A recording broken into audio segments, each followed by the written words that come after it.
हाँ तो दोस्तों, आप सभी को मालूम है कि नवरात्रि आने वाला है, बहुत जल्द आ जाएगा नवरात्रि। इसी बीच खेसारी लाल यादव का नए नए गाने आने शुरू हो गए हैं।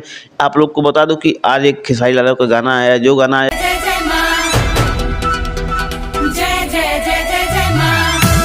टी हम भोजपुरी पे, जो कि हम आपको कल बताए थे।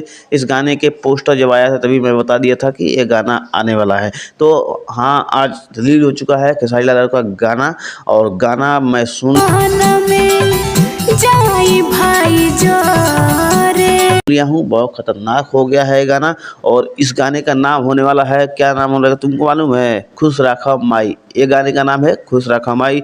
एक गाना बहुत धाकड़ बनाया गया है, और इस गाने को खेसारी लाल यादव और कविता यादव ने मिलकर गाया है।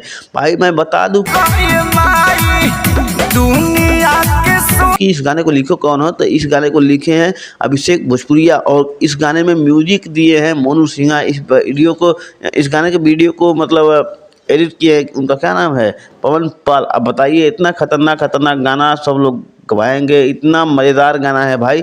आप लोग जाएंगे सुनेंगे तो मस्त लगेगा, और भक्ति मूड में एकदम नया मतलब नए अंदाज में गाना है। लेकिन ये गाना हमको लग रहा है कि 2024 का गाना है, और रिलीज नहीं हो पाया था, तो अब रिलीज हो रहा है ये गाना। और अब रिलीज होकर के मतलब मालूम है पुराना गाना है, हमको देखने में लग रहा है कि पुराने साल का गाना है, लेकिन रिलीज नहीं हो पाया था और रिलीज हुआ है गाना। तो दोस्तों, आप लोग को ये वीडियो कैसा लगा? आपको वीडियो अच्छा लगा है तो वीडियो को लाइक करके चैनल को सब्सक्राइब कर लीजिए। हाँ, आपकी जो प्रक्रिया है कमेंट बॉक्स में जरूर दीजिए। मिलता हूँ नेक्स्ट वीडियो में, तब तक के लिए।